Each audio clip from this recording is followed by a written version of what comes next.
Congreso. Serán disertantes de esta clase Silvana Paz y Guillermo Nicora. Guillermo es abogado, docente e investigador de la Universidad Atlántida Argentina, capacitador para la reforma procesal penal del CEJA, miembro de la Junta Directiva del INESIP a cargo del área Cárceles y Medidas Alternativas, miembro de la Asociación Argentina de Juicio por Jurados y de la Asociación Argentina de Derecho Procesal, fiscal en la provincia de Buenos Aires.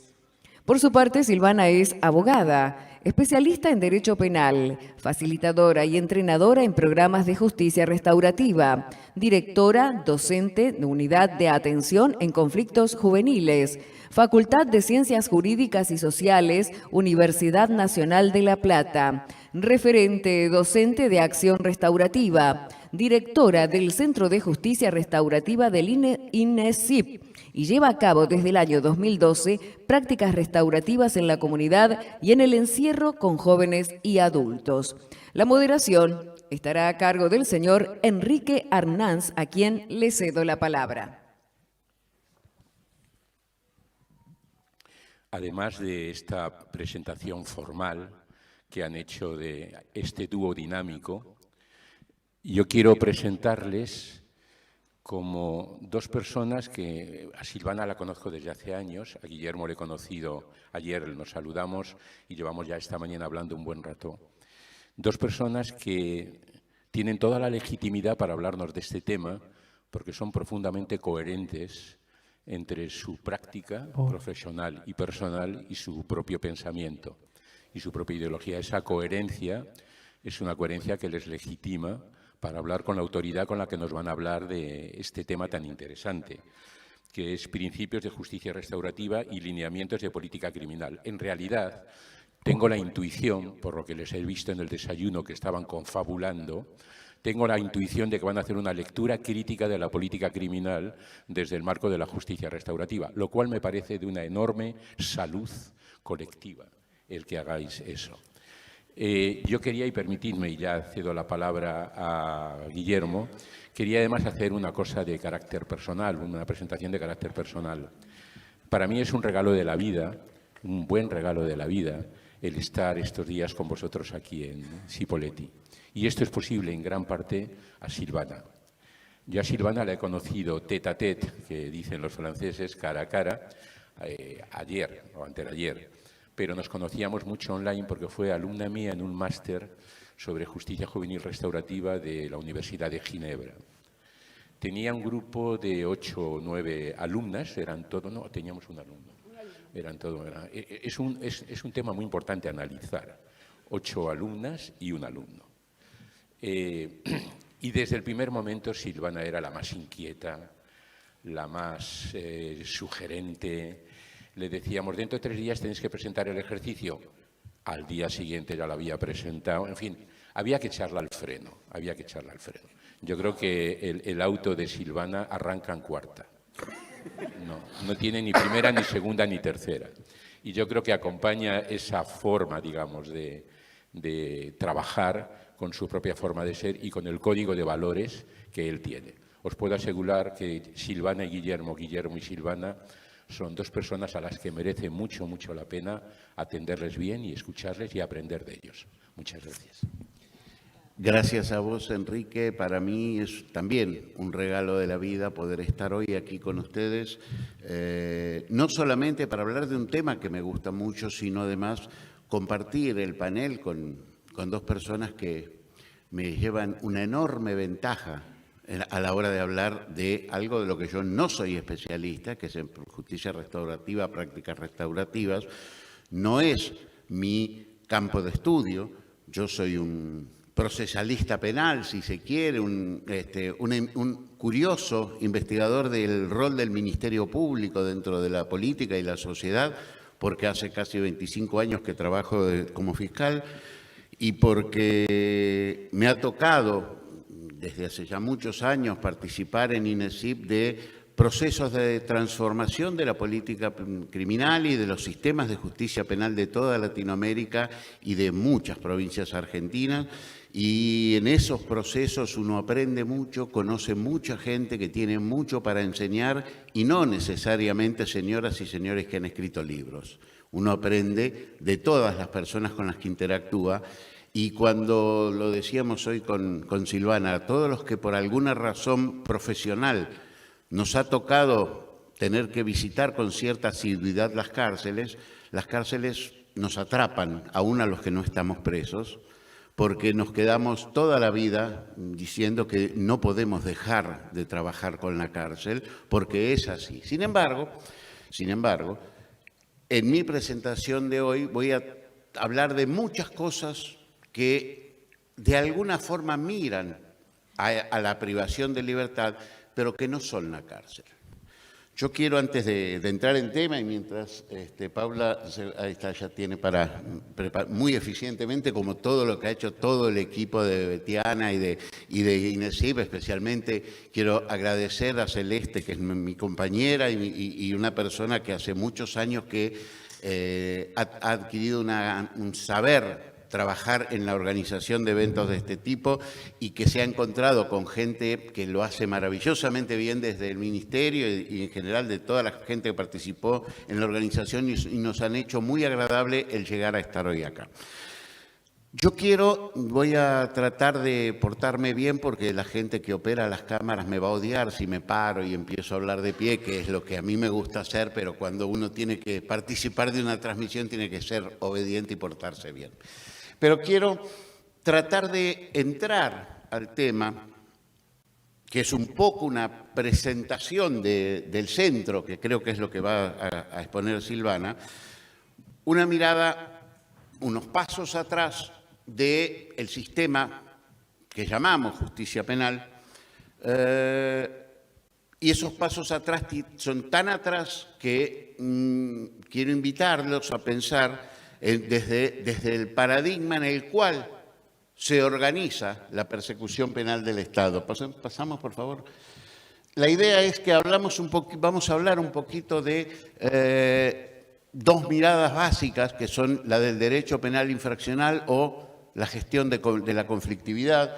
Vamos a ver de qué manera este paradigma de gestión de la conflictividad opuesto a la mirada infraccional es el modo de pensar más democrático, más compatible y más consistente con la sociedad democrática.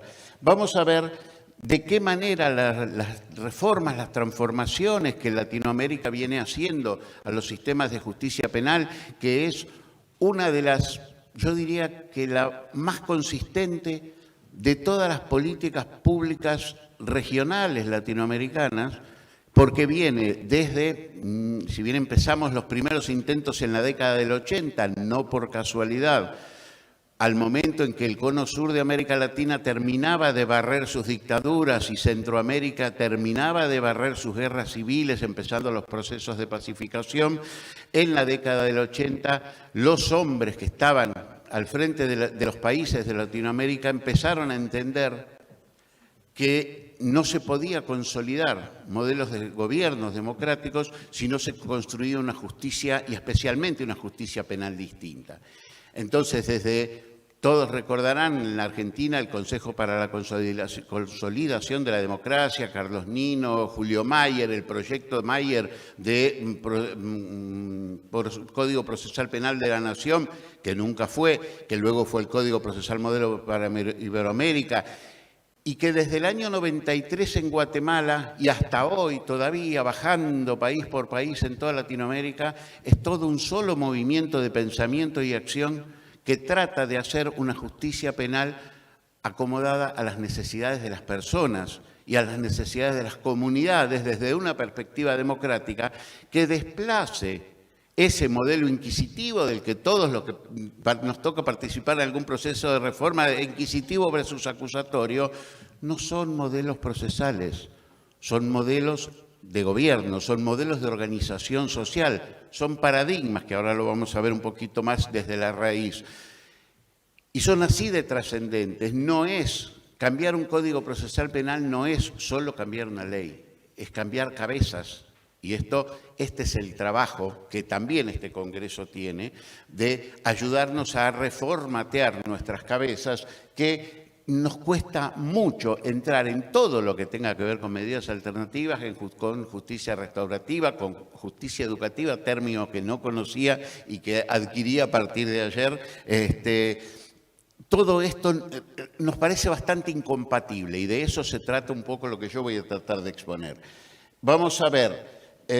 Por una parte, ustedes disculpen que sea un poco académico, pero a mí me encanta, sobre todo porque a primera hora de la mañana o a primera hora de la tarde, que es cuando a uno le toca, a mí siempre me toca dar conferencias en alguno de esos espacios, hay que despertar de alguna manera al auditor. Entonces, los más jóvenes les tengo que dar una explicación. Superagente 86, caos versus control. Todos los que hemos visto la serie entendemos el profundo significado ideológico que tiene esa sátira de la Guerra Fría, que es el Superagente 86. No sé si en España Get Smart, si tiene el mismo título. Bueno, es muy estereotipado, pero está bueno que sea así. Y desde ese lugar les invito a pensar dos modelos de pensar el sistema penal como recurso de la comunidad. La siguiente, por favor. De aquel lado está el caos y de este lado está el control. Spoiler, yo era hincha de Siegfried, no del jefe y de Max. Bueno, hay quien piensa, hay muchos, y toda la historia, con todo afecto por nuestro querido visitante, la historia de la América invadida por España es la historia de un rey lejano que tenía que administrar tierras lejanas y hostiles al fin de la Edad Media y de ahí en adelante. No había forma de tener efectivo dominio sobre esas tierras remotas que no fuera con el sistema de justicia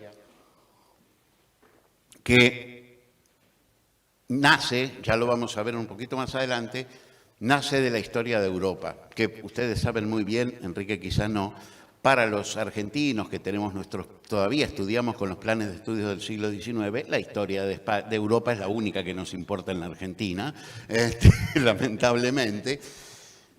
Pero en el paradigma del orden, en esta mirada que es muy compatible con la justicia del rey, con la sociedad al servicio del señor imperial y, por supuesto, como herencia de poder del poder divino, hay una forma correcta de hacer las cosas. Hay una forma de vivir, hay un bien común, como dice Binder, bien común es de esas ideas Bambi. Uno las dice y son buenas, y no siempre es así. Y yo diría que en este caso el bien común es un problema enorme que tenemos, porque el bien común significa que todo aquel que no esté de acuerdo está equivocado. Todo aquel que no quiera lo que queremos, los que decidimos qué es lo que hay que querer y cuál es la forma correcta de vivir, es una persona desobediente a la que hay que corregir. Cuando a alguno se le ocurre vivir de una manera distinta, ese es el problema y a ese lo corregimos. Ese es el infractor. No te vayas todavía. Del otro lado tenemos montones de proyectos de vida, totalmente diversos, distintos entre sí. Muchas veces, a diferencia de este tranquilizador escenario del orden, colisionan esos proyectos de vida, se chocan, se molestan, se interfieren y ahí se produce el conflicto. Acá no hay conflictos, la sociedad sin conflictos es la utopía de los autoritarios, porque no hay conflictos porque todos dicen lo que los que decidimos que es lo bueno, dónde está el bien común, tienen que querer y tienen que hacer. Y nadie se puede mover de los que tenemos el poder y decidimos, imponemos como objetivo de vida y como modo de vida.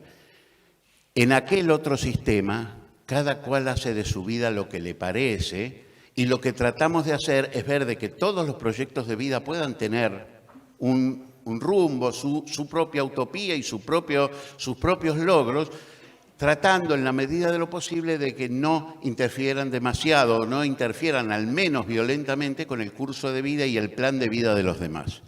¿Cuál de los dos modelos les parece a ustedes que es el más compatible con una sociedad democrática? Sin duda, el caos, y lo digo así porque amo el caos es lo que a mí me produce crear. Yo cuando ordeno las ideas no creo, mato y podo ideas para poder hacer una exposición, pero para mí la creación surge del caos, del pensamiento desordenado, del abrir la mente, del salir de la caja. Bueno, las sociedades se nutren de personas y comunidades y grupos de personas que piensan distinto que yo. Y eso no es un problema.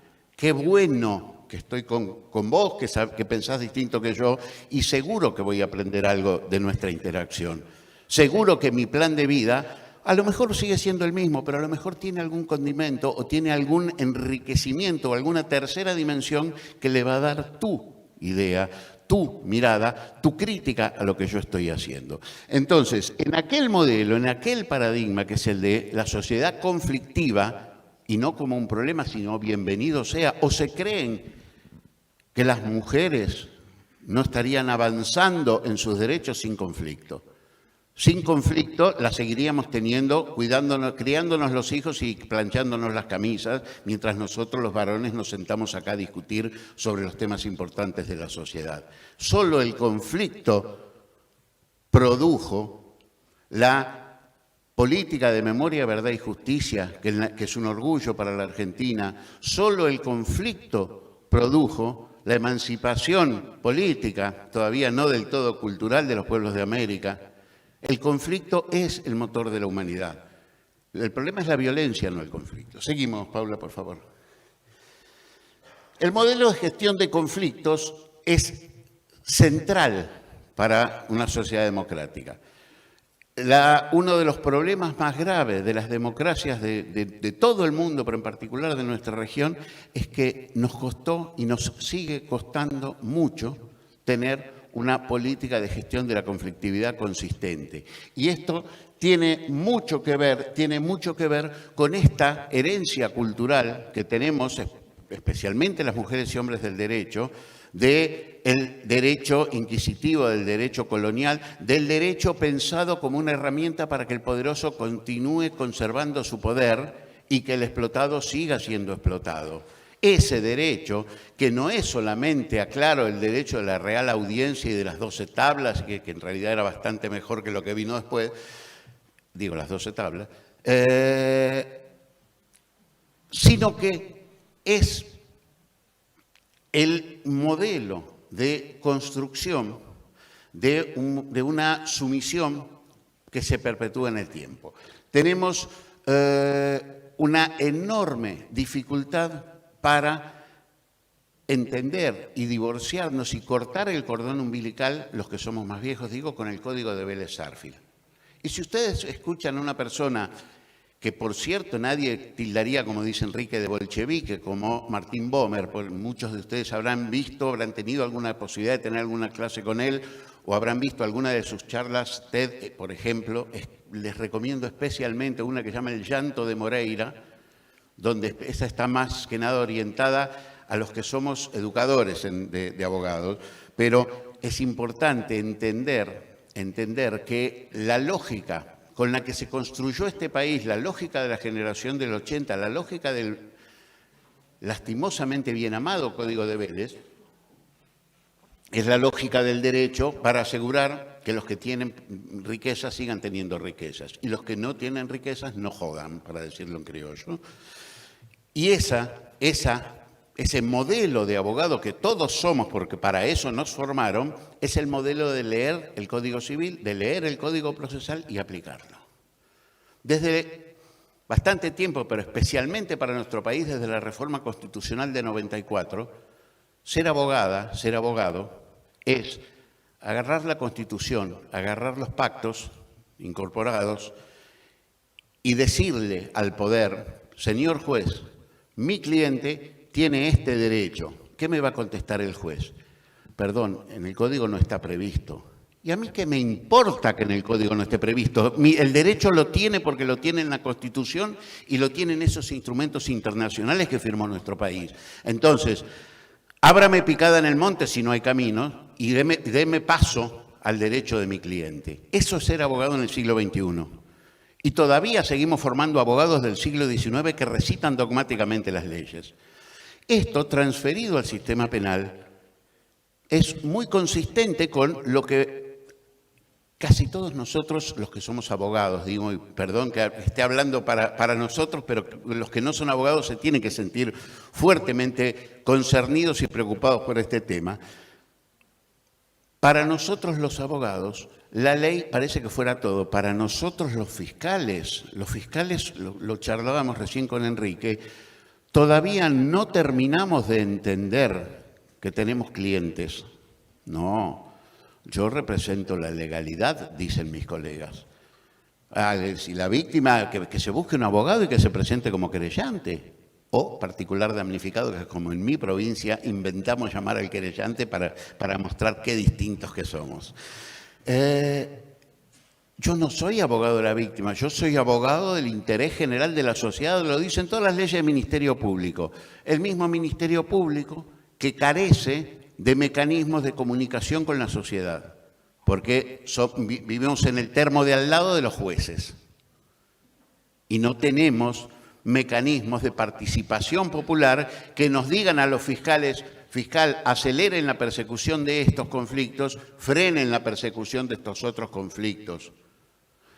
Ayer en la hermosa charla que dieron acá Betiana y Liana se hablaba de esto, de cómo los fiscales pueden preocuparse de las cuestiones de género, por ejemplo, poniendo en agenda cosas que normalmente no han estado por muchos años, como lo que el público que pertenece a la policía habrá escuchado este término, conflicto de instancia privada.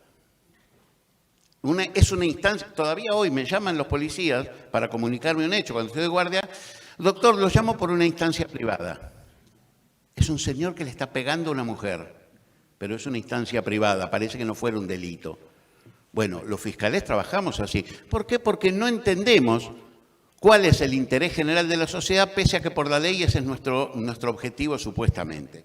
Bueno, entonces empezar a transformar, cámbialo por favor, los mecanismos de gestión de la conflictividad es urgente para los que trabajamos en el sistema penal. Hay muy poca teorización.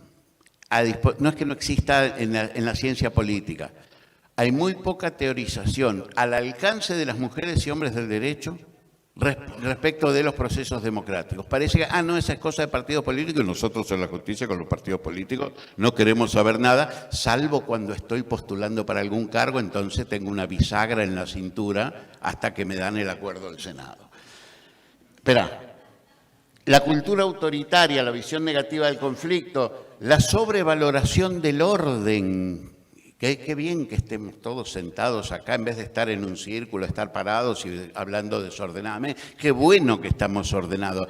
Che, qué desastre Nicora, una exposición desordenada, Dios, ¿sí? Sí, me sale así porque no soy ordenado y para mí es un gusto no serlo. La intensidad de los conflictos, la repercusión que tienen en esto que es un fantasma para todos los judiciales, que son los medios de comunicación, que tienen sus problemas, pero que nunca aprendimos a entender como herramientas de comunicación. Y siempre dijimos, los jueces hablan por sus sentencias. No, los fiscales tenemos un vocero, que es una persona que como no estudió Derecho, pero que es primo de alguno que le consiguió trabajo y no sabía dónde decir, bueno, vos sos el encargado de prensa.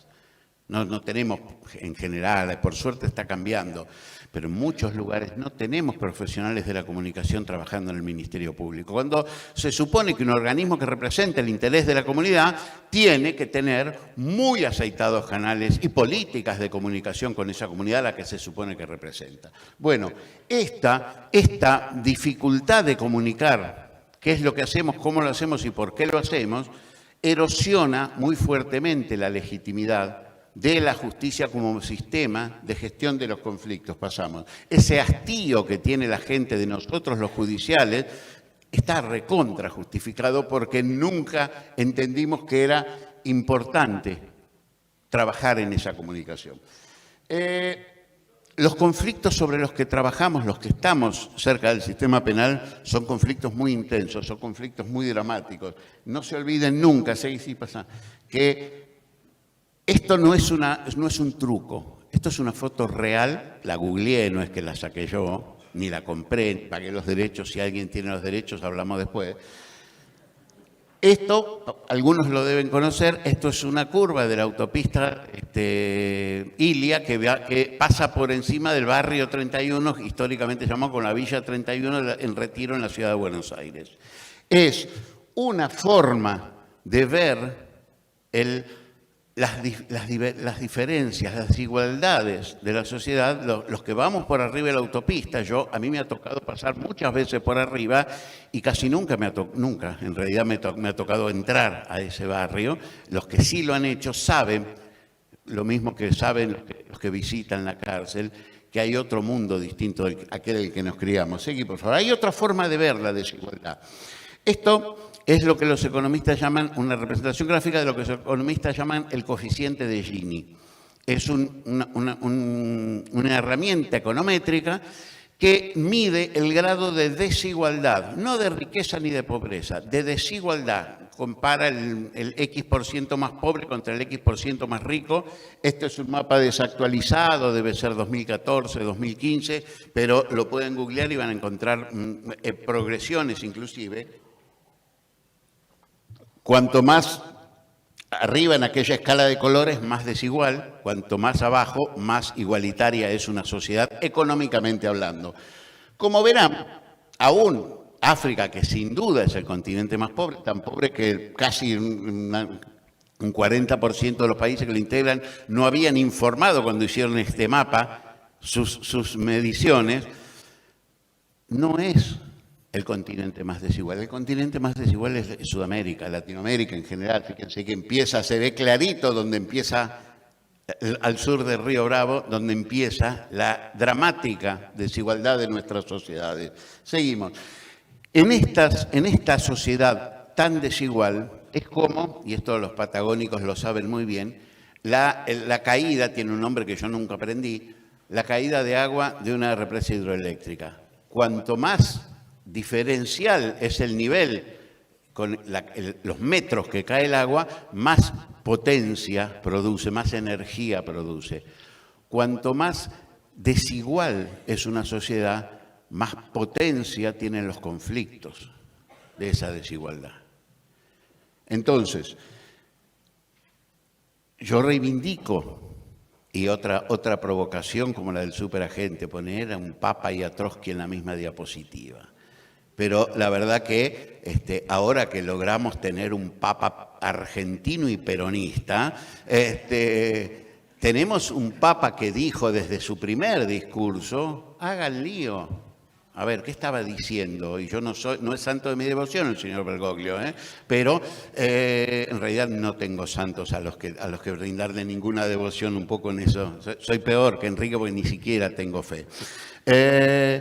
Pero lo que ha dicho el Papa es, no se conformen, no sean conservadores. Por supuesto, después podemos discutir las diferencias entre el discurso, la acción, etcétera, pero eso no es solo él, todos.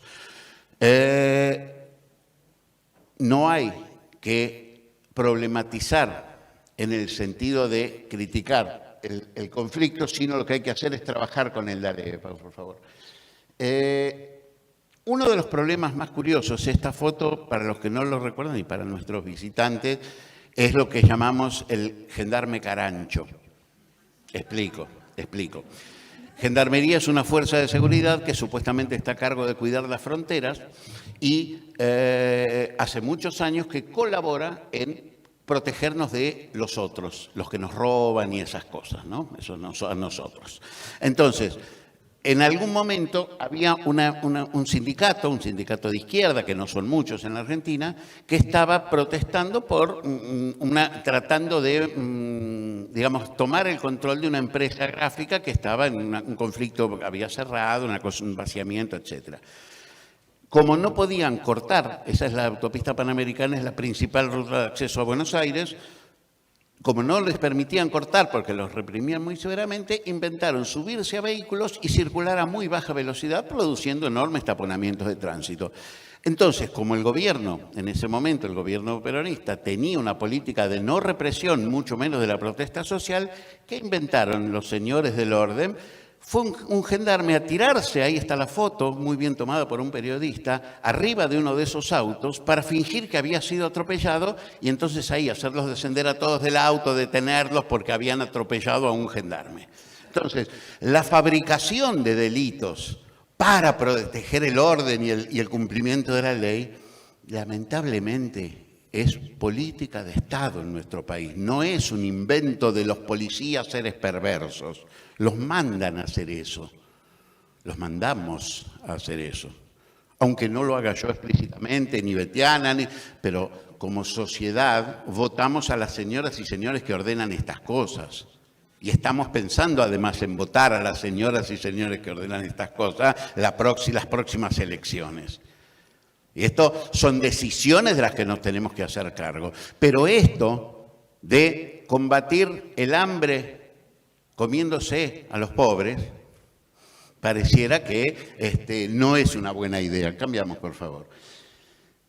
Alberto Binder, que como muchos sospecharán, es el autor de todas las ideas que vengo a robarle a y a todas las conferencias que doy, o casi.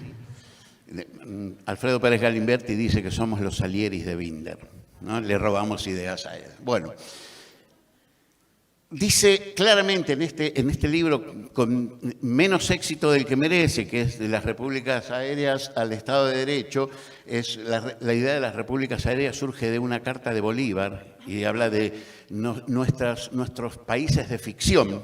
Está diciendo él que en realidad siguen siendo lo mismo que antes. Más o menos esa es la idea. Bueno, por eso me gusta mucho el título y aparte todo el contenido de esto, que es una especie de parar y reflexionar sobre todo el proceso de reforma latinoamericana. Trabaja mucho sobre la idea, cambiamos, Paula, por favor, del sistema judicial como instrumentos de pacificación de los conflictos, o sea, de extracción de todo lo que se pueda de violencia, de esos conflictos producidos por situaciones desiguales que producen mucha violencia, y extraerles la violencia implica, como regla número 1, no introducir más violencia. Si yo a una persona que se ocupa de meterse en un supermercado a llevarse las botellas de Fernet o de shampoo para entregárselas al que le paga para hacer este trabajo, porque es un trabajo, y las revende en el circuito de los almacenes y despensas de barrio, si yo a esa persona que lo único que hace es aprovechar mínimamente una grieta del sistema capitalista de te pongo la mercadería cerquita para que te tientes y me la compres, si a esa persona le doy una respuesta violenta, y todos sabemos que los hurtos reiterados te llevan a la cárcel, lo único que hago es aumentar la violencia en la sociedad. Si yo a un conflicto que no es violento le pongo violencia, no estoy disminuyendo la violencia, no estoy pacificando, estoy aumentando el volumen de violencia, por más que la esté administrando el Estado con la ley en la mano. Buscar respuestas no violentas o menos violentas para los conflictos violentos es una de las funciones centrales que tenemos y es de alguna manera una de las apuestas por las que estamos ayer, hoy y mañana todos acá. A veces se piensa que la resolución de conflictos distinta de enjaular a las personas, forma brutal de decir lo que hacemos los que estudiamos y ejercemos el derecho penal, también dicho por Binder, se piensa que esto es un problema un problema romántico, un problema de ONG, un problema de hippies fumones, digamos, ¿no? Y no nosotros, los políticos, los judiciales. es un problema de los abogados particulares. Sí, vos abrís una mediación y te viene el abogado de la víctima, te viene a sacar plata, lo único que les interesa es la plata. Claro, y nosotros que lo único que hacemos es enjaular gente, somos más dignos por eso que aquel que solo busca plata. ¿Cómo vamos a privatizar la justicia penal? ¿Qué es esto de hacer un centro de mediación y invitar a que vengan con abogados? Es método alternativo, es secundario, le tiramos algunas cosas, pero lo importante es lo que hacemos fuera de esos sistemas. Si no es este, ¿cuál sí es el problema de la justicia? Cambiamos. ¿Cuál ha sido en la historia? Michel Foucault, en este libro, La verdad y la forma jurídica, que es una colección de 5 conferencias que recomiendo de todas las formas posibles, no le tengan miedo porque es de lectura amena, algunas partes son más densas, pero realmente es una gran obra. Seguí, por favor. Hizo una explicación, más bien mítica, pero súper interesante a los fines de esta explicación. Yo voy a ser tremendamente esquemático y tremendamente infiel a la calidad de la explicación de Foucault. Pero él marca que la obra se llama La verdad y la forma jurídica porque está hablando un poco de esto, del modo en que estos seres medio extravagantes, que somos los hombres y mujeres de la justicia, abordamos estos problemas y lo hemos hecho a lo largo de la historia. A lo largo de la antigüedad, en la antigüedad clásica, parecía que cuando había un conflicto, la comunidad tomaba alguna decisión. Todos hemos oído hablar del Tribunal de los Eliastas, las bolillas negras, que había 1.500 jueces juzgando un caso en el ágora pública, etcétera, etcétera, etcétera. Esto creo que lo deben haber escuchado, al menos quienes trabajan en el sistema penal lo deben haber escuchado varias veces, pero también los pueblos bárbaros, y obviamente no podía resistir una de mis preferidas obras de la infancia, que es Asterix. En toda la antigüedad clásica, el derecho era un camino a la pacificación, era volver a poner las cosas en su lugar. Pero después, en la Edad Media, los señores feudales que estaban, digamos, en sus castillos, que tenían a todos los villanos alrededor, que eran los que vivían en las villas y que trabajaban para ellos y le pagaban un impuesto y les entregaban sus hijas doncellas, etcétera, como precio de la protección que el señor feudal les daba. En realidad les sacaba a los hijos para hacer los ejércitos, pero bueno, ustedes vivan cerca del castillo, me pagan, me entregan sus hijos y yo los cuido. ¿Los cuido de quién? De Asterix y los bárbaros, ¿no? Entonces, protegemos nuestro estilo de vida, no sé si les suena, y eso sí, esto tiene un costo, flaco, me van a tener que garpar, dice el señor feudal. Siguieron descubriendo nuevas formas. Primero era invadimos al castillo vecino, a las tierras del señor vecino, nos quedamos con sus villanos, nos quedamos con su producción agrícola y seguimos financiando nuestro ejército para invadir otro más y otro. En algún momento empezó Europa a colisionar todos los señores feudales entre sí y empieza a producirse lo que se llama la formación de los estados nacionales. ¿Qué descubren los señores feudales a partir de una entidad medio extravagante que estaba ahí dando vuelta, que era la Iglesia Católica, que tiene un sistema para controlar que esos monjes de aquellas iglesias perdidas en algún bosque europeo y que como no había internet ni esas cosas, más o menos enseñaban la palabra de Dios como a ellos les parecía, había que más o menos ordenar la doctrina cristiana, entonces empezaron a mandar algunos señores que sí habían estudiado a preguntar ¿cómo está el cura reciclado? Un momentito, Guillermo. Sí, claro. Permíteme. Como podéis ver, nuestro caótico Guillermo no tiene límite. No tiene límite.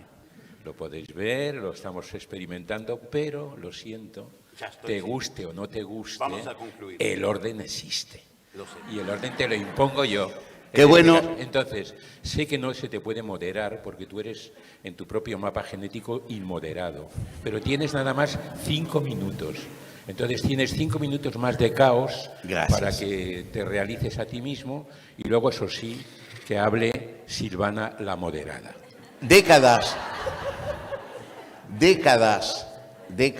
en Europa y en todo el mundo, y es la primera vez que Enrique es la voz del orden.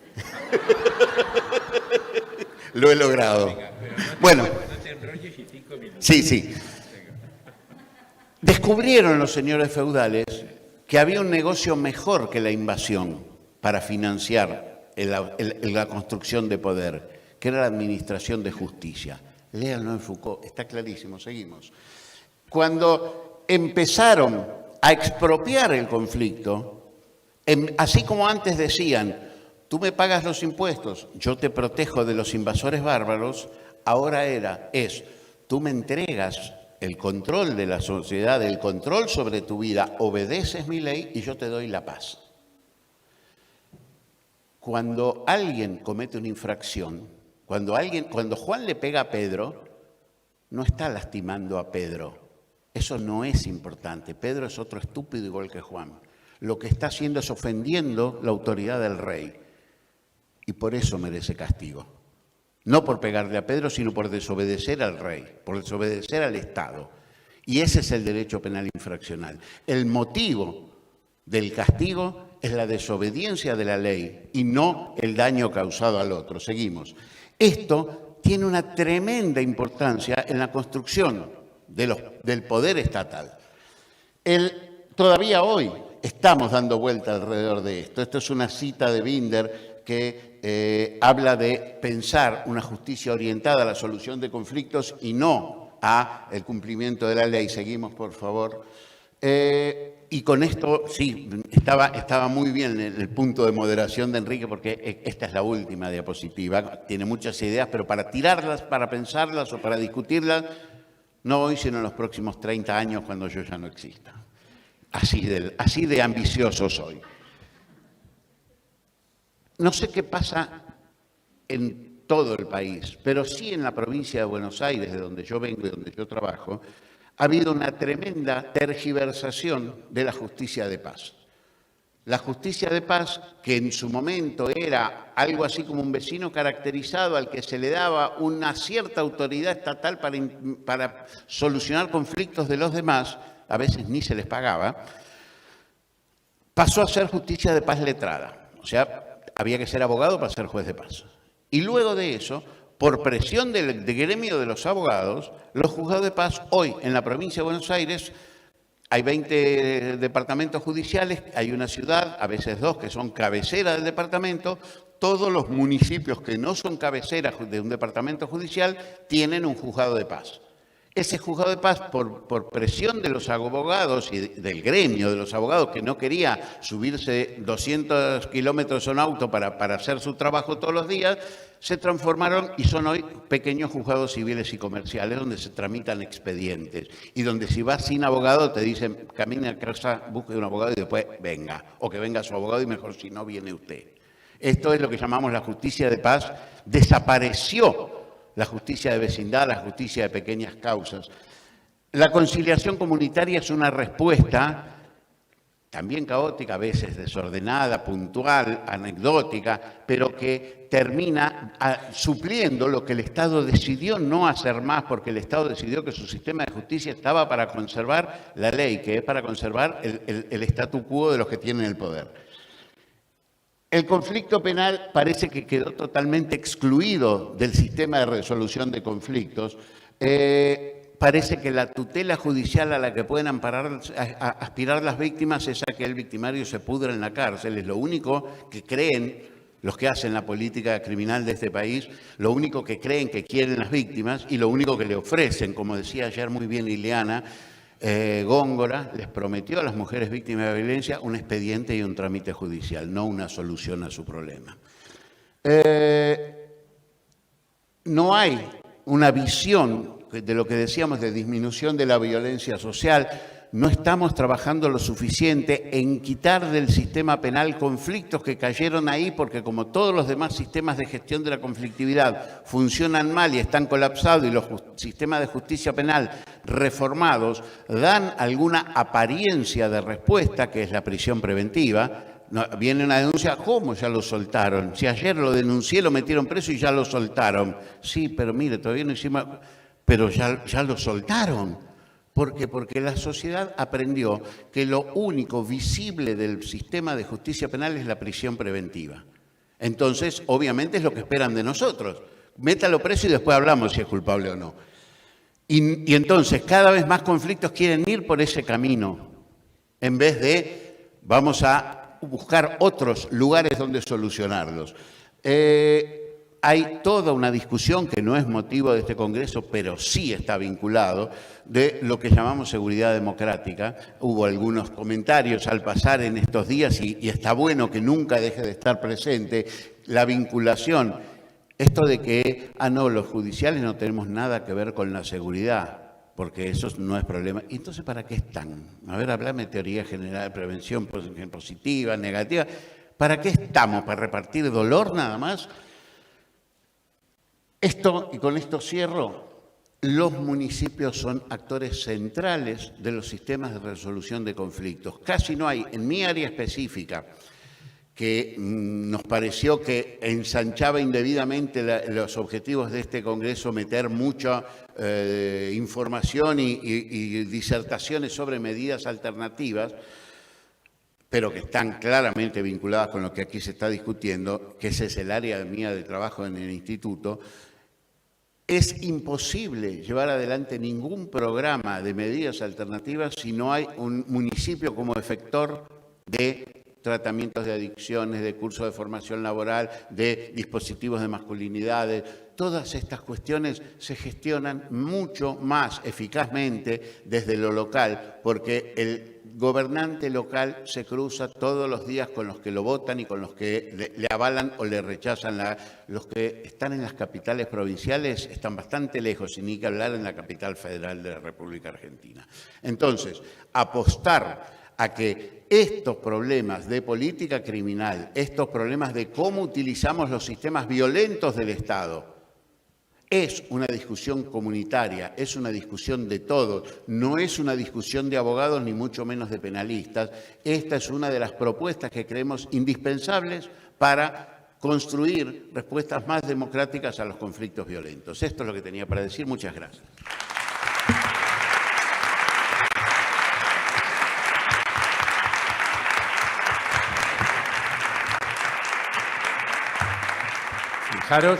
Fijaros qué provocador es este hombre caótico. ¿Sabéis lo primero que ha hecho? Nada más escuchar el aplauso. Ha tomado su móvil y me ha enseñado las 10 en punto. Pero caótico, si es que tú tenías que haber terminado a las 10 menos 10. Claro, tenías que haber terminado a las 10 menos 10. Por lo tanto, pido a la organización, si no le importa, que puesto que hemos empezado a las 9:15, podamos terminar, en vez de a las 10:30, a las 11 menos 20. Porque Silvana bien merece mucha más atención que este caótico parlamentario que antes nos ha hablado. Así que terminamos a las 11 menos 20.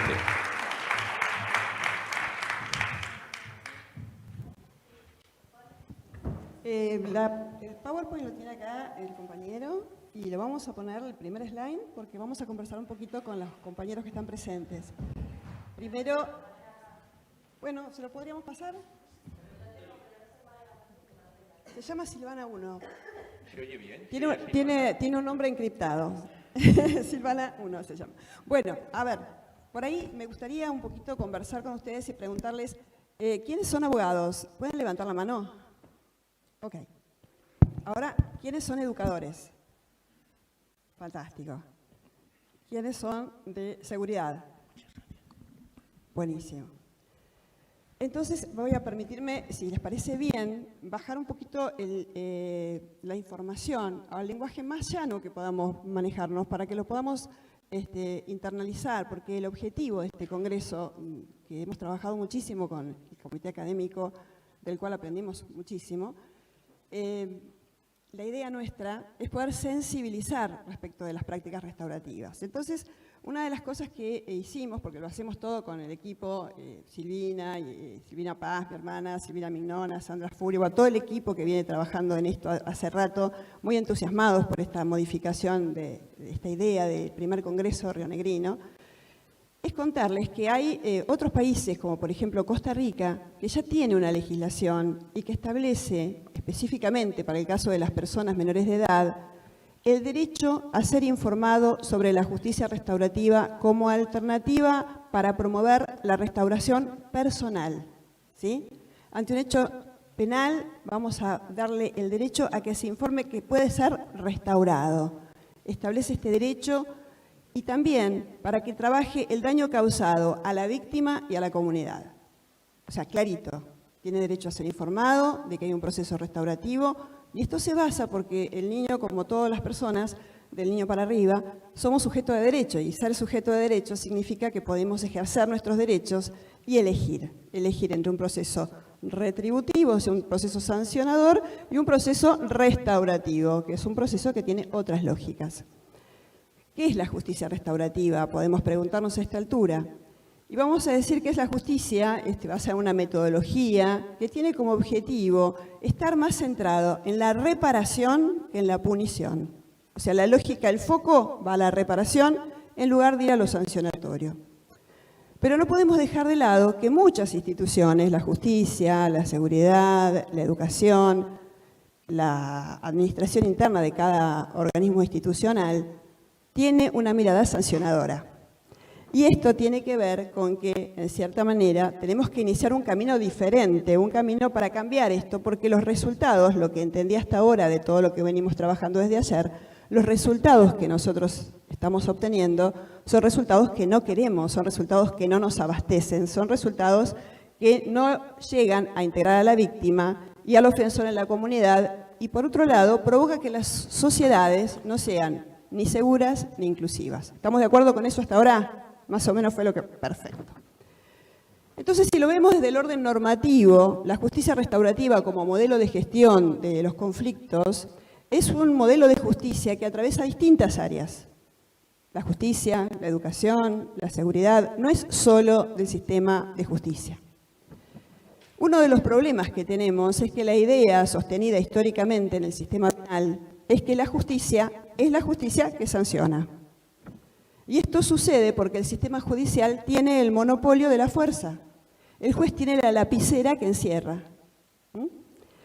Y puede poner a una persona privada de libertad, pero por ahí no tiene otras alternativas o por ahí no busca otras alternativas. Esta idea cerrada que privilegia la única noción de justicia impide el surgimiento de nuevos sentidos de justicia, obtura la emergencia de nuevos modelos o enfoques, entre ellos la justicia restaurativa. A la justicia restaurativa le ha venido abriendo la puerta de a poco, con el estatus de justicia alterna, justicia adecuada, subjusticia. Ahora, que ya hemos recorrido bastante de estos temas, podemos tener la cabeza abierta y empezar a pensar en grande, como sujetos de derechos, como decíamos hace un rato, para poder decir, bueno, yo puedo tener el derecho también a una restauración. Históricamente, estos procesos vienen de los pueblos originarios, tanto en América como en Nueva Zelanda, pero en el siglo pasado empezó un movimiento de las personas comunes, de los municipios, los comunes, somos los que formamos las comunidades, y ese movimiento se llamó comunitarismo. Es un movimiento de resistencia y contestación frente al carácter ineficiente del sistema judicial en general. Si ustedes recuerdan el movimiento de los sin tierra en Brasil, por ejemplo, fue un movimiento muy visible. Por otro lado, como contaba recién Guille, los conflictos en las sociedades democráticas, que hay mayor fricción, hay mayor movimiento, se suceden.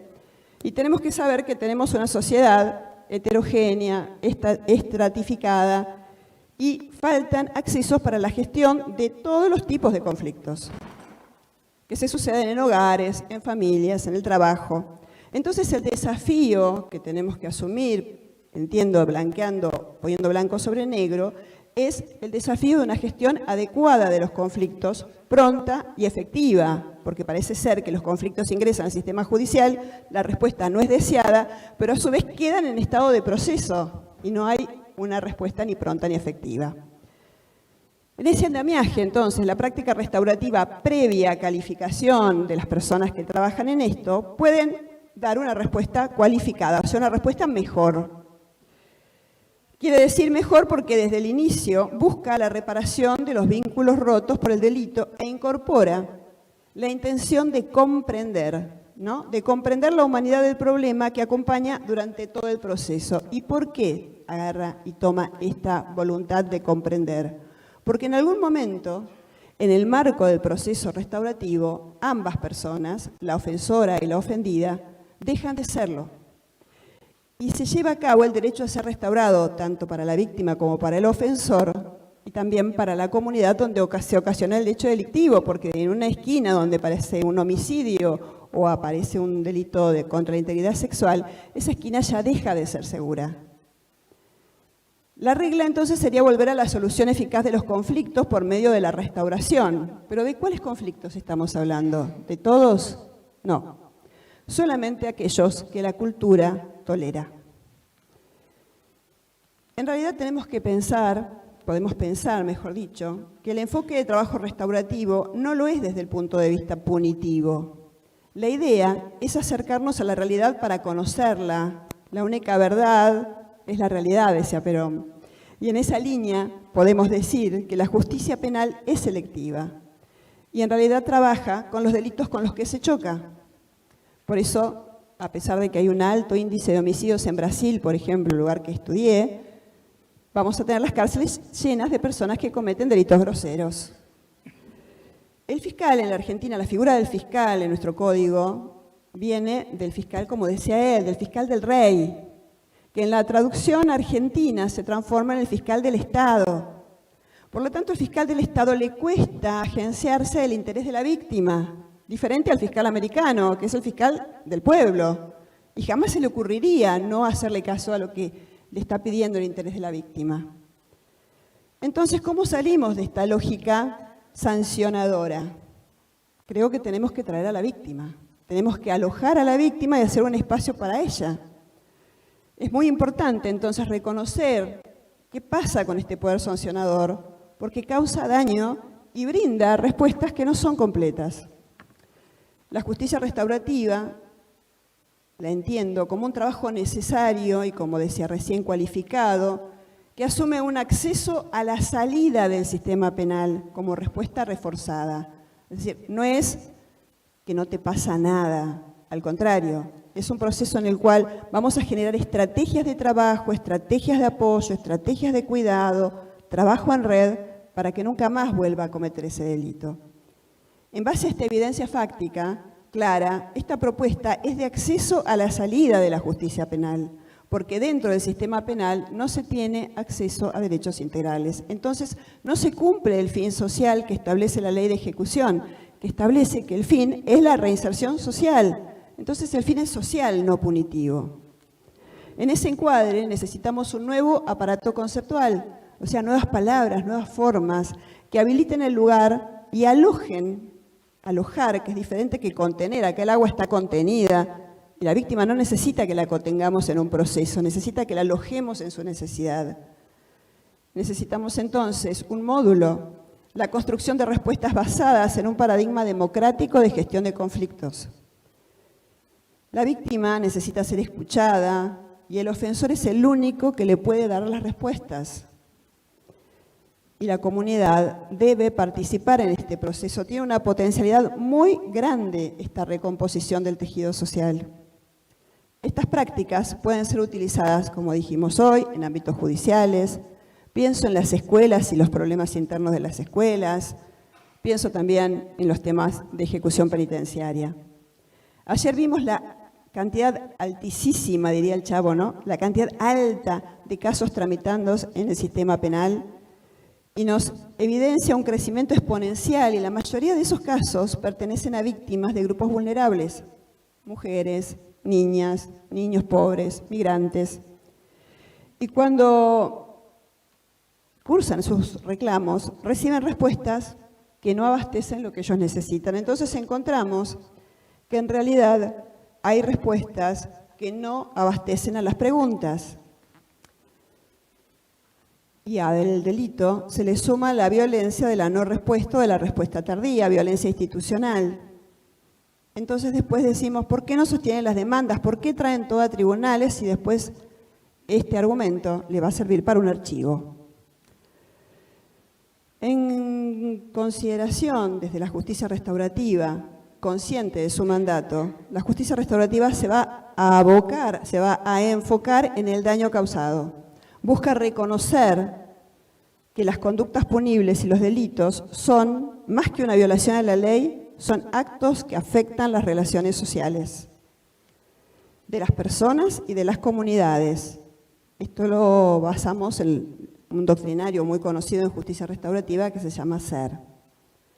Y por tanto propone que a las partes en conflicto se les permita participar de manera activa en el proceso de solución de los conflictos para alcanzar un resultado restaurador, reparador y que logremos paz social. Muchas veces la gente dice, sí, pero la sentencia es acá, pero en el barrio nos vamos a matar. ¿Qué le está diciendo la gente? Está diciendo que la sentencia no alcanza, que no opera, que no incide en la realidad. De esta forma, la justicia restaurativa propone involucrar a las víctimas, a los ofensores y a la comunidad con el objetivo de comprometer y empoderar a los directamente afectados en el hecho ilícito, que puede tratarse de conflictos, como por ejemplo en la escuela, o conflictos escalados que terminan siendo delitos. La justicia restaurativa propone una cosmovisión humanizada, que pone en el centro a las personas. Pone atención al carácter relacional del delito. ¿Qué quiere decir esto? No solo ve el fin de la historia, sino que ve la película previa. ¿Qué pasó con las relaciones rotas? ¿Qué pasó antes? ¿Qué te llevó a cometer ese delito? Asentada en la lógica de gestión de conflictos, reconoce el conflicto social como innato de la experiencia de vivir en una sociedad. Y por otra parte, es muy importante que si nosotros ya sabemos que el conflicto es propio de la sociedad, no podemos tener una única respuesta para todo. El modelo de justicia, entonces, se va a trabajar a partir de qué necesitamos los operadores para llevar adelante esta práctica restaurativa. En las prácticas restaurativas hay que predisponerse para el trabajo. Es decir, no es un proceso en el cual va un tubo, ingresa la denuncia, se hace el primer despacho, se fija audiencia y vamos. No. Acá incluye una ética de trato. Acá hay una ética en cuanto a la persona con la cual voy a trabajar, que da cuenta de la necesidad de generar un compromiso con el hacer. Ese compromiso se asume en la gestión del conflicto. La labor restaurativa, en cualquier ámbito que se aplique, tiene un componente socialmente reconocido que le da valor moral al trabajo, ya no jurídico, moral, previo. En este trabajo se presenta una dialéctica entre la persona que facilita y las personas que están en el proceso, en cualquiera de los modelos. Y antes de comenzar, la facilitadora o el facilitador los ve. Es un trabajo de vis a vis.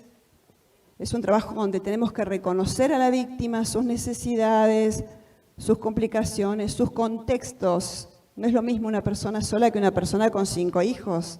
No es una persona de clase media incluida que una persona excluida con 2 chapas. Esto forma parte de la operatividad de la práctica restaurativa. El trabajo del facilitador trabaja con la idea concreta y consciente de asistirla, de apoyarla y acompañarla, de manera de iniciar la práctica desde una dimensión social. Esta dimensión social es propia de la justicia restaurativa. La justicia restaurativa, entonces, nos ayuda también a hacer una suerte de curaduría de lo que no queremos aplicar. Y entre ellos están los patrones que son afines a las respuestas verticales, sancionadoras, la violencia intrínseca del patriarcado, que sigue sosteniendo sistemas rígidos, diferentes, distantes, sin cambiar el sentido, cualquiera sea el conflicto que se le presenta. Las prácticas restaurativas, entonces, son una base adecuada para que las personas, generalmente las víctimas más vulnerables, en particular, puedan trabajar en un plano de igualdad para romper esta hegemonía donde el sistema siempre se va a dirigir al hombre como si fuera un paradigma de la humanidad. Los prejuicios, los estereotipos, los sesgos que se observan en los actos de gobierno, por ejemplo en las sentencias desde las instituciones patriarcales, esto se da no solo en el sistema judicial, también se da en el sistema educativo, también se da en el sistema de salud, en en todos los sistemas, porque el patriarcado está arraigado en nuestras instituciones. Las instituciones reproducen desigualdad de poder y discriminan.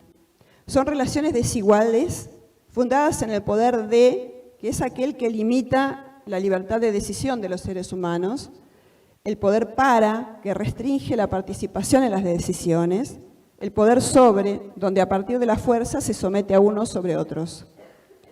Por eso considero importante pensar en el potencial que encierra la incorporación de las prácticas restaurativas para atizar y movilizar la capacidad de reconocer, entender y comprender estrategias válidas para trabajar, por ejemplo, las interseccionalidades, que las interseccionalidades es más que la suma de vulnerabilidades, es cuando una persona es portadora, por ejemplo, de su condición de ser pobre, de su condición de ser niño o de su condición de ser migrante. Entonces generamos un contexto mucho más complejo que la suma de vulnerabilidades. Y entonces eso le lleva al programa restaurativo la necesidad de trabajar en red con todas estas políticas públicas, generando un sistema de respuesta mucho más potente que el sistema unívoco que establece el sistema judicial. ¿Qué modelos hay? Los modelos restaurativos, a diferencia de los modelos retributivos, no son únicos, son modelos heterogéneos. No persigue la instauración de un modelo general de justicia y de gestión del conflicto, sino el reconocimiento de pluralidad de prácticas y sentidos que desde tiempos ancestrales y en escenarios comunitarios vienen dotando de significación a la práctica. ¿Dónde lo podemos aplicar? En el ámbito judicial, en el penal juvenil, en la ejecución de la pena, en el sistema comunitario, en el sistema transicional, por ejemplo, en Colombia, en la negociación entre la guerrilla de la FARC y el gobierno. ¿Qué elementos comunes tienen estos programas? Bueno, ya dijimos, la centralidad de la víctima. Traemos a la víctima y le damos voz. Súper revolucionario. Con el victimario, ¿qué hacemos con el victimario? Trabajamos para que tome conciencia sobre el pasado, pero al mismo tiempo y con gran empuje vamos a trabajar sobre su proyección de futuro. Trabajamos con el pasado, en el presente, para su proyección de futuro. Nos importa el futuro. Hace poco invocamos esto en un expediente. Este joven no puede seguir en el instituto, hace 5 años que está y no puede llevar a cabo funciones ejecutivas. Prefrontal, no tiene responsabilidad, hace 5 años que no tiene responsabilidad y sale ahora. Por favor, denle salidas. Y bueno, se trabajó en modelos restaurativos y el joven ahora puede salir. Además busca entender las razones y los motivos que lo llevaron a cometer el delito para no repetirlo. Estos elementos, junto a la participación de la comunidad, son elementos centrales. Comunidades urbanas, rurales, pobladas, suburbanas. Entonces, tenemos que tener claro que los valores de la justicia restaurativa son valores bien manejables en cualquier sistema. La verdad real, porque reconoce el hecho que cometió. La justicia llena de contenido reparador. La reparación del vínculo roto con el otro, la restauración de los lazos sociales. Estos son los elementos que trae la justicia restaurativa. La justicia restaurativa tiene entonces multiplicidad de sentidos y nos hace reconocer que cada contexto cultural y social tiene el derecho de otorgar sentido a lo restaurativo, por medio de sus propias interpretaciones del mundo y en coherencia con estas cosmovisiones, responsabilidad, reparación y reinserción. ¿Qué necesitamos para el cambio? Bueno, primero una predisposición al cambio, querer cambiar, ¿verdad? ¿Qué queremos construir? Es la pregunta. ¿Qué no queremos que siga sucediendo? ¿Qué queremos construir? ¿Qué no queremos que siga sucediendo? ¿Qué nos gustaría ver operando en la realidad? ¿Cómo podemos abordar el nivel inmediato y cómo trabajar en el nivel profundo, haciéndonos cargo de los mitos, de los prejuicios, de los patrones culturales? Se hace necesario entonces tener un horizonte de futuro que nos permita delinear un modelo de cambio, es decir, gestar con la gota de océano que es cada uno una ola para que el futuro deseado llegue. Sabemos que el conflicto no lo vamos a poder desterrar, Sabemos que hay que salir también del lugar donde nos ha dejado el delito. No puede ser que en nuestro país las víctimas tengan nombre. No puede ser que Rosa Bru, por ejemplo, en mi ciudad, sea Rosa Bru la víctima.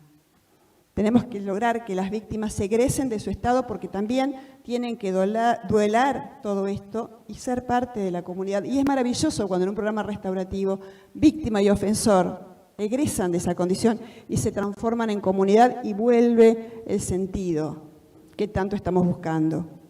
Entonces, tenemos que reconocer que estamos en una sociedad, como dijimos al principio, estratificada y que la pobreza nos recorre en unos porcentajes abismales.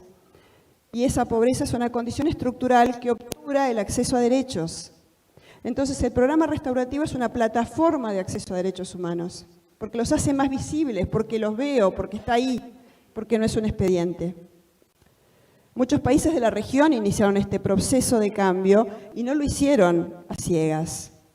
Primero midieron el riesgo, ¿sí? ¿Qué implicaba? Y por eso es importante tener muy claro cuáles son las posibilidades para hacerlo de a poco, gradualmente. Por ejemplo, Costa Rica empezó con prácticas restaurativas para casos de drogas. Después, prácticas restaurativas para penal juvenil. Después, prácticas restaurativas para penal de adultos. Luego, prácticas restaurativas para problemas intrainstitucionales. Este año se cumplen 10 años en la revista 132, que compartimos con Silvina una publicación de la revista judicial. También ellos se obligaron a tener la revista judicial. ¿Para qué? Para generar doctrina, para que otros puedan leer lo que hicimos y no se pierda. Por eso es tan importante que el Congreso se apunta de lanza, pero que continúe esta gesta que estamos llevando a cabo.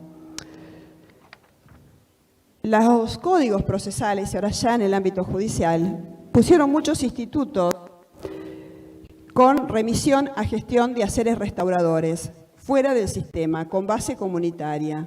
Y esto supone la generación de un amplio modo de respuestas, distintos modos de respuestas. Nosotros desde el Sejurin proponemos reconocer entonces a esta altura la centralidad de la importancia de la justicia restaurativa para afrontar y construir un sistema ampliando las fronteras actuales. La sociedad pide respuestas que no encuentra en los sistemas instituidos y con estupor ante ese vacío, las cárceles están llenas de ofensores. No creen ellos en las cárceles, y lo dicen en los círculos restaurativos, poder salir del circuito delictual. Creen que van a volver a caer en ese circuito porque no hay redes. Este análisis, basado en la evidencia estadística en todas nuestras provincias y en la región iberoamericana, nos lleva a pensar en el aporte que puede tener una práctica restaurativa como práctica horizontal con redes de gestión y permite analizar la centralidad necesaria que debe tener el modelo que le dé a las personas que cometieron un delito la posibilidad de egresar del lugar donde quedaron.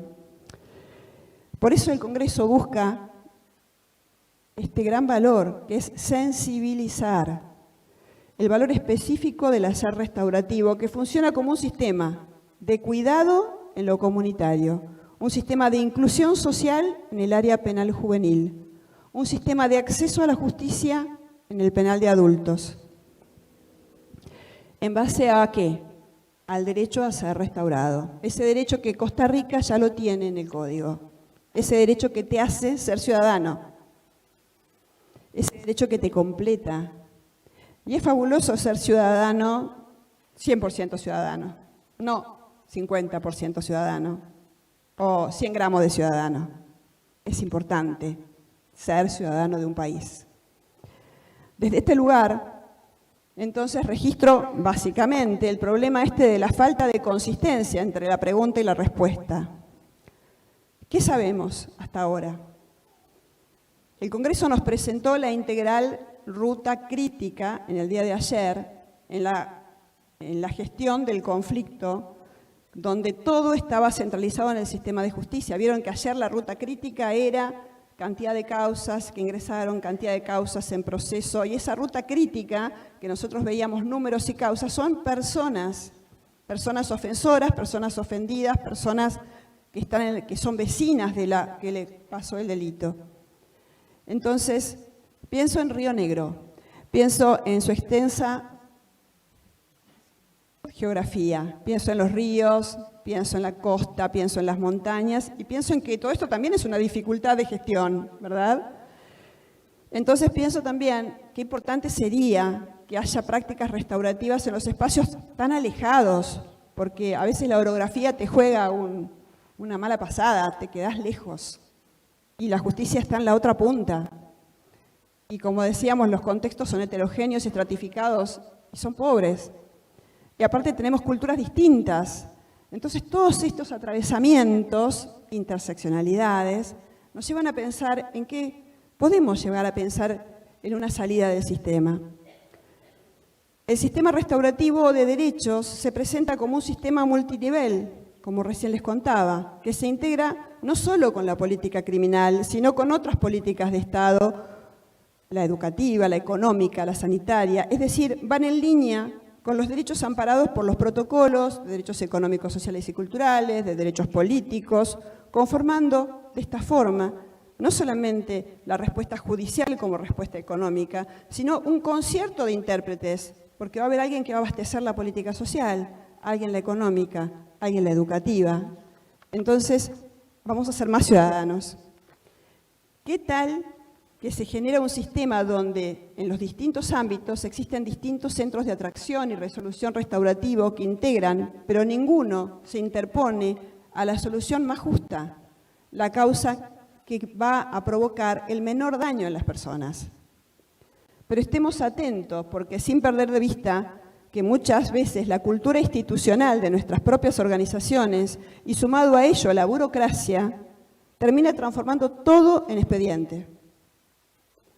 En la respuesta restauradora, el cambio fundamental está en la integración de las normas que generan un nuevo parámetro fundamental. Está dado en la coherencia entre el daño, el derecho dañado y la respuesta alcanzada, que si bien es co-construida por las partes, en un lugar seguro, en un lugar que aloja el conflicto, se logra mediante un trabajo de armado modular en función de la identidad de cada caso, sus necesidades atadas a sus derechos, y en base también a las comunidades. Supone una transformación del paradigma, hay un criterio de escucha activa de la realidad en base a la circunstancia fáctica que supone una apertura a la gestión del conflicto.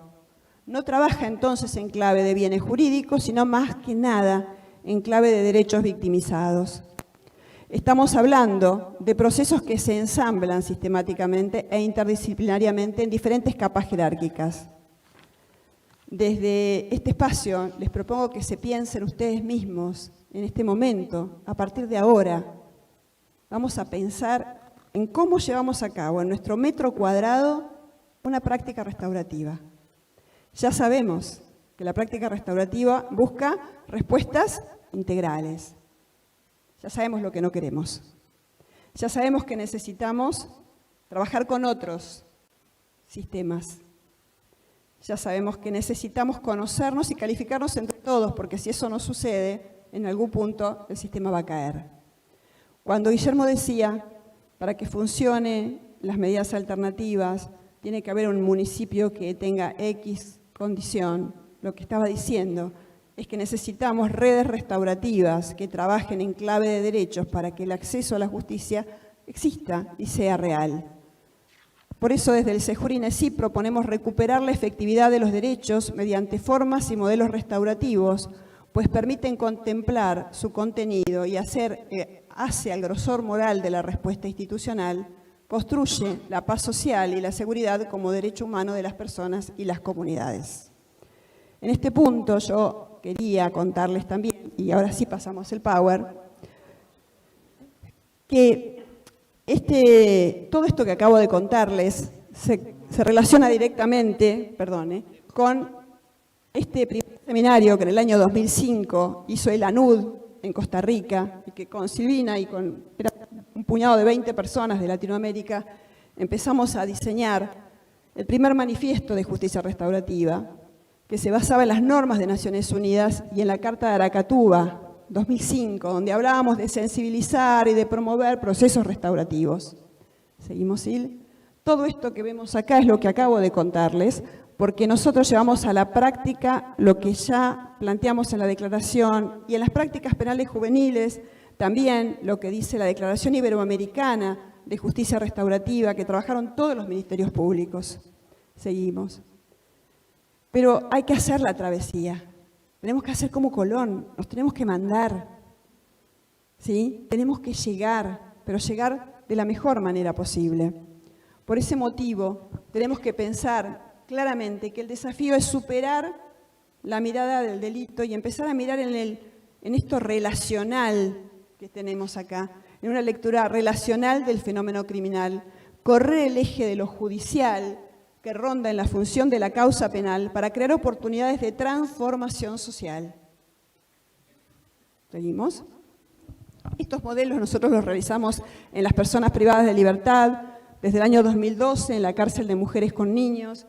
Posteriormente nos trasladamos a la unidad 45, donde venimos trabajando diferentes programas, siguiendo en la época de pandemia mediante Zoom y obviamente con la alianza colaborativa del Servicio Penitenciario para poder tener la comunicación indicada. Y actualmente estamos trabajando otra vez, pero desde hace 2 años incorporamos el módulo de egreso, porque mucha restauración, mucho apoyo, mucho cuidado, y cuando salían, el afuera es caótico, es complejo, y entonces se provocaba un salto muy difícil, porque la persona abandona la cárcel un día, pero es libre mucho tiempo después.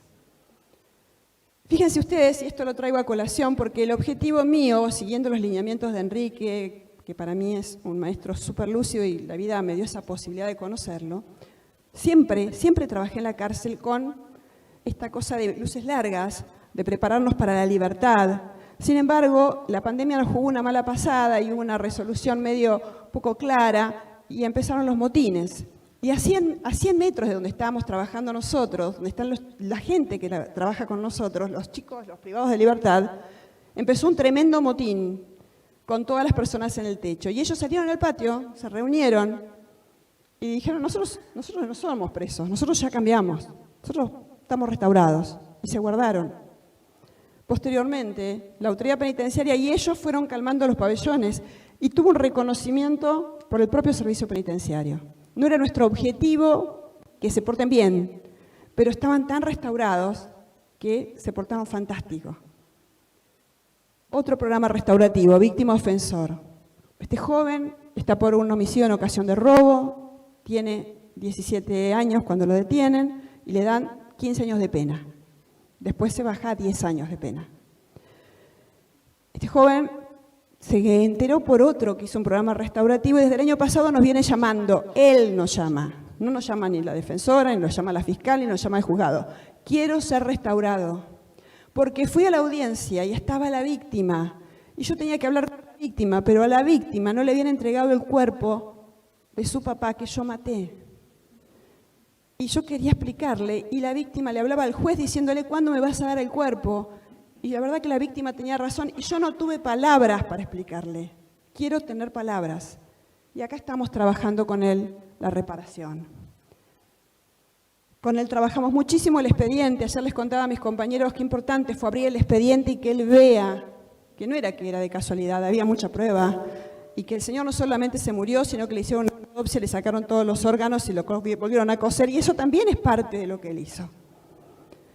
Esta realidad, este baño de realidad tan fuerte, es un proceso restaurativo. Seguimos. Otro programa es la capacitación a los funcionarios penitenciarios. Es muy importante, fundamental, que haya una mirada respecto de lo que es un tratamiento real con las personas que están del otro lado.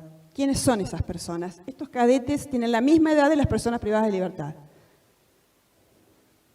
¿Qué nos falta? ¿Cuál es el desafío? Fortalecer la judicatura. La judicatura sigue trabajando, excepto raras excepciones. Ramón, el juez Estrada de La Plata, las chicas de Bahía Blanca, Marta Pascual, excepto raras excepciones, seguimos trabajando en clave retributiva. Bueno, todo esto es lo que dice la declaración, lo hemos planteado, y me parecía importante contarles un low cost, un programa recontra económico que lo podemos hacer en cualquier lado.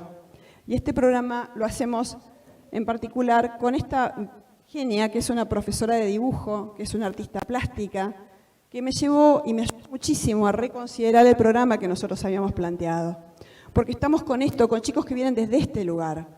Y la respuesta nuestra es esta. Y esto no restaura, porque esto ni siquiera los interpela, porque ellos no tienen ni idea de lo que pasa en el expediente, en esta danza de juez, fiscal, recurso, apelación, resolución, y ellos siguen en el instituto. Entonces, para poder hacer la práctica, primero hay que hacer un acuerdo interinstitucional con las personas del equipo y los directores, y después con mi propio equipo, y después con los jóvenes. Y acá empezamos a trabajar, son chicos que, acá nos paramos un poquito, que está buena esa parte, porque empezamos a mirar sus historias y observamos que, fíjense, a ver si podemos volver a la siguiente, en la historia sociológica de cada uno, en los registros de sus referentes, no encontramos papá. Tenemos abuelas, tenemos tías, tenemos mamá, tenemos vecinas, pero no tenemos papá. Y a veces las mamás tienen tantos hijos que no van a verlos. Y eso también es violencia con la cual nosotros tenemos que operar y trabajar y reconocer en el programa restaurativo. Y esto solamente lo puedes hacer en un círculo restaurativo, por ejemplo. Seguimos, Sil. Empezamos a trabajar y las características del grupo me dio a que ellos no hablaban, porque no les hablan, no hablaban, no circulaba la palabra. Jugábamos y cuando jugábamos era todo risa, pero cuando había que hablar no se podía hablar. Entonces tuvimos que reconsiderar el programa y empezar a pensar en otras posibilidades. Y en ese camino empezamos un poco a ver, seguimos, qué es lo que podemos hacer. Y ahí empezamos con los discursos visuales a partir de reconocer desde el origen. Cuando vos naciste, ¿quién te puso el nombre? ¿Quién eligió, mamá o papá? ¿Y cómo te llamás? No, yo soy el... No, y vos, yo soy tu nombre. Vamos a decir el nombre de cada uno. Y cada uno dijo, yo soy Kevin, yo soy Sebastián, yo soy Brian. Kevin dijo, yo no quiero ser Kevin porque Kevin es un nombre de pibe y cuando tenga 40 voy a ser Kevin. No da. Y ahí empezamos un poco a plantear, che, pará, vos te llamás Lautaro. Lautaro empieza con L, por ejemplo, wow, L de love. Todos por supuesto love lo tienen en algún lado. Entonces empezamos a ver Brian de bueno, tipo bueno, Brian. Y aparte, vos sabés que en Australia, por ejemplo, los nombres, los papás los eligen en función de la vibración de ese nombre para la armonía interna de cada uno. Y cuando cometen un delito, les hacen escuchar el nombre porque es como que se descalibraron. Y a partir de esa excusa del nombre, de la palabra, de la significación de cada uno de ellos, empezamos a trabajar con las letras.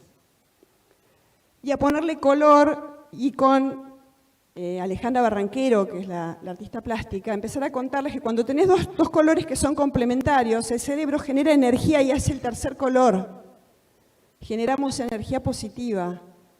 ¿Y cuántas veces generamos otras energías? ¿Cuántas veces no nos damos cuenta de lo que somos capaces de hacer positivamente? Y entonces el discurso visual no era para que sean buenos artistas, era para que empecemos a cranear, a maquinar desde otro lugar. Y así empezamos con las letras y les pusimos música clásica. Y dije, mira, vos ponés los colores como Kandinsky. ¿Sabés quién fue Kandinsky? Silvana, buscá Kandinsky. Buscábamos, fíjense quién es Kandinsky. Me gustó el chabón, pasame data. Y empezar a informarse de los diferentes artistas, poner música, ya no la música que por ahí escuchan todos los días, sino una música que los vaya poniendo en inquietud de qué estamos haciendo, a dónde vamos.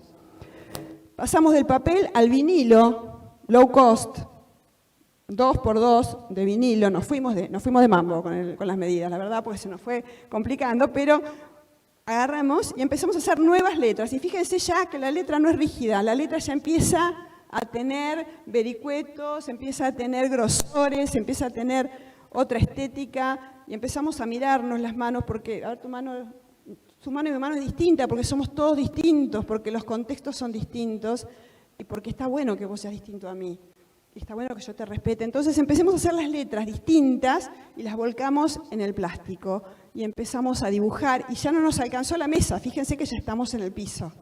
Y para estar en el piso había que limpiar el piso, y para limpiar el piso había que predisponerse. Cuando llegamos estaban todos ya listos para trabajar, y empezamos a calcar las letras en el plástico. Luego empezamos a estirar las letras, como las personas nos estiramos para comunicarnos, por eso hoy estamos acá, porque nos comunicamos, porque formamos redes, y porque ya no soy yo en situación de y sigo creciendo. Y entonces las letras, la K de Kevin, la L de Lautaro, se transformaron en redes que generaron espacios, donde los espacios también gestionamos conflictos, por ejemplo, ¿no? Y podemos comunicarnos con gente que ni conocíamos. Y ahora la apuesta es respetar la letra del otro y explicarle por qué voy a pintar tu letra. Y ahí salieron las palabras. Ahí ya estábamos totalmente enganchados con la propuesta. Fíjense el lugar donde estamos trabajando, ¿no? Este lugar no es muy soñado, pero no era importante, porque los lugares, cuando las personas están alojadas, dejan de ser lugares para pasar a ser espacios relacionales seguros. Y entonces seguimos, tal como lo estamos planteando, poniéndole color, preparando los colores. ¿Y por qué puedo poner este color al lado del otro? Y mira, si vos pones dos colores oscuros, es como que si dos personas oscuras se juntaran. Oscuro y oscuro, oscuridad. Pero si vos te pones como una persona que vibra bien, que te ayuda, te da luz, es distinto. Y ahí seguimos trabajando y cada día, por supuesto que después de esto tomamos gaseosa y galletitas, ¿no? Y vamos opinando respecto de lo que fuimos haciendo y empezamos a conectarnos con los papás que iban a las visitas, mejor dicho, con las mamás que iban a las visitas. Como les contaba, son familias que tienen muchos hijos y a veces no es posible llegar. Pero nos parecía mucho más interesante bajar a hablar con ellas que trabajarlo desde la propia institución. Seguimos y completamos. Fíjense, en este caso tenemos este chico que se quebró la mano y seguramente un chico en un colegio privado muchas veces dice, no puedo pintar porque tengo la mano quebrada. Nadie quería dejar de pintar. Todo el mundo pintaba. Le dimos y le dimos al cuadro y seguimos adelante y dijimos, acá, cuando entremos al de Garra, lo vamos a poner acá porque... Ahí voy. Gracias, Enrique. Porque este lugar no dice nada de nosotros.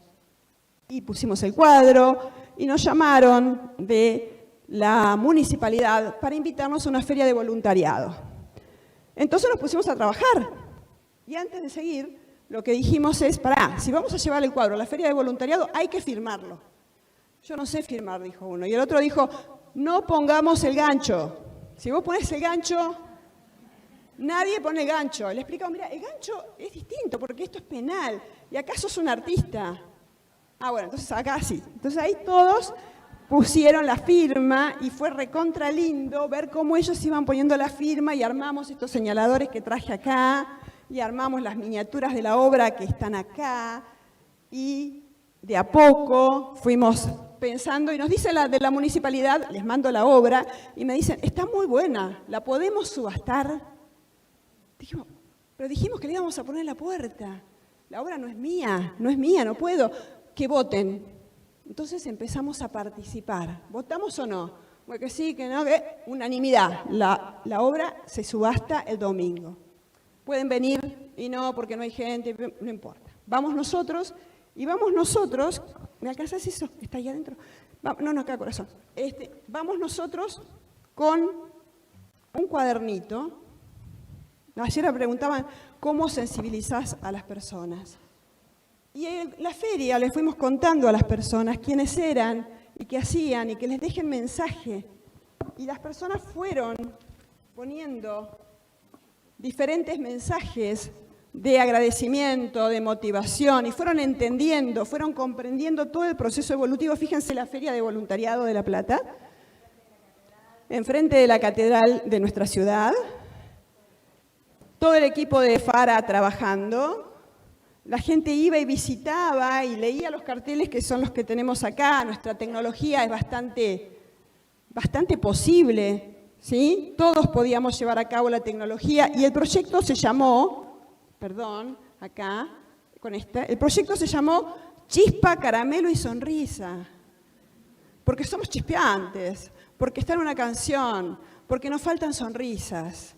Entonces el Chispa, Caramelo y Sonrisa salió con los manteles de casa, en el fondo, como que quede más lindo, y el equipo de FARA estuvo todo el domingo trabajando y llevamos el tremendo cuadro con un viento, se nos embolsaba, se nos rompió el cuadro, pero nos hicimos los giles porque, bueno, gajes del oficio, y nos subimos ahí y llega la gente del Estado. Vino a sacarse la foto la gente de coordinación, vino y nos acompañó el director provincial, la gente del instituto, se comprometieron y se acercaron también a trabajar con nosotros. Por supuesto que vendimos el cuadro, lo guardamos en la municipalidad, que es la foto que sigue, es un cuadro enorme. Logramos vender el cuadro, recabamos 4.000 pesos por el cuadro, pero después vino esta señorita y nos dijo, ¿se escucha? Bueno, lo que nos está diciendo ella es que el que compró el cuadro lo donó para una casa de papás que cuidan niños oncológicos, porque tiene tan buenos colores y si los chicos pudieron transformarse, sus hijos se van a sanar. Fin de la historia. Gracias.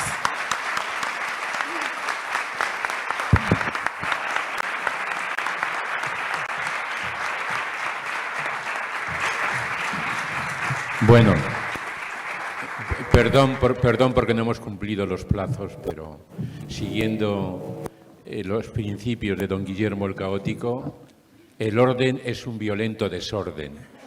Así que hemos terminado a las 11 menos 10. Mil gracias, Silvana, Guillermo, por esta intervención.